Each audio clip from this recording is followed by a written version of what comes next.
Sky flash দেখতেই হয়। এখন দেখছেন টপ 12। দীর্ঘ লড়াইয়ের ইতি, থামলো পথ। প্রয়াত বর্ষিয়ান বাম নেতা সীতারাম ইয়েচুরি, শোকের ছায়া রাজনৈতিক মহলে।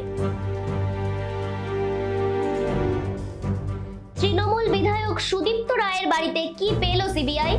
সন্দীপ ঘোষ সম্পর্কে কিছু বললেন না তিনি। আরজিকর হাসপাতালের রোগী কল্যাণ সমিতির চেয়ারম্যান পদে রয়েছেন তিনি।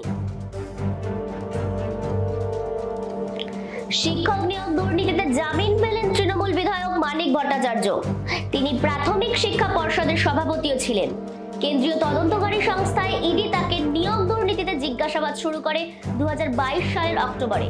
তিনি গ্রেফতারও হন। আরজিকর হাসপাতালের ঘটনা এবার সন্দীপ ঘোষের পৈতৃক বাড়িতে তল্লাশি শুরু করলো ইডি। বাড়ির সামনে বিক্ষোভ স্থানীয়দের। 3 দিন পার হলো স্বাস্থ্য ভবনের সামনে জুনিয়র চিকিৎসকদের ধর্ণা। আন্দোলনকারীদের শর্ত মানল না রাজ্য সরকার। অবস্থানে অনড় জুনিয়র চিকিৎসকরা। গিটার বাজিয়ে গান, জাস্টিস ফর আরজিকর স্লোগান, কখনো জাতীয় সঙ্গীত গেয়ে কাটছে দিন থেকে রাত।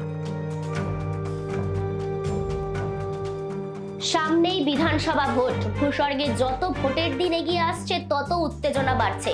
ভূস্বর্গের কয়েকদিন আগে সীমান্তের যুদ্ধবিরতি সংলগ্ন করে গুলি চালিয়েছে পাক সেনা।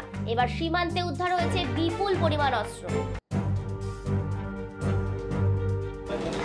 সুপ্রিম কোর্টের নির্দেশ দিয়েছিল কর্মবিরতি সেরে কাজে ফেরার, কিন্তু সেই নির্দেশ না মেনে বিক্ষোভ, কর্মবিরতিতে অনড় থাকে চিকিৎসকরা।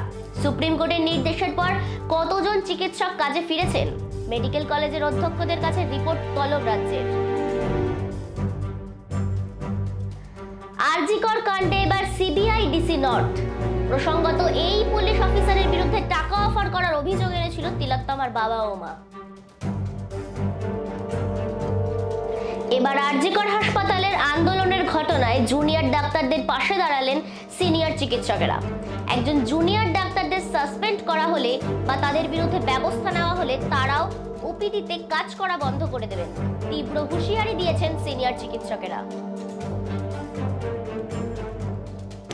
পত্র সংঘাত চরমে। ফের আরো একবার আলোচনায় চেয়ে আন্দোলনকারীদের চিঠি দিলেন মুখ্য সচিব। বিকেল 5টার সময় বৈঠকে বসার কথা বলে এই চিঠি দেওয়া হয়েছে।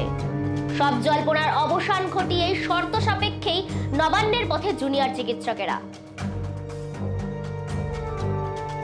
ভারত বাংলাদেশ টেস্ট সিরিজের বিরাট কোহলি ভাঙতে চলেছেন একটি বিশ্ব রেকর্ড। আপাতত যেটি রয়েছে সচিন তেন্ডুলকরের দখলে। আন্তর্জাতিক ক্রিকেটে 27,000 রানের দোরগোড়ায় রয়েছেন কোহলি। এই মাইলস্টোন স্পর্শ করলেই 147 বছরের ক্রিকেটে ইতিহাসে প্রথম ব্যাটার হিসেবে নজির গড়বেন তিনি। এসএসসি অফিস ঘেরাও কর্মসূচি চাকরি প্রার্থীদের। অপ্রীতিকর ঘটনা এড়াতে সতর্ক পুলিশ।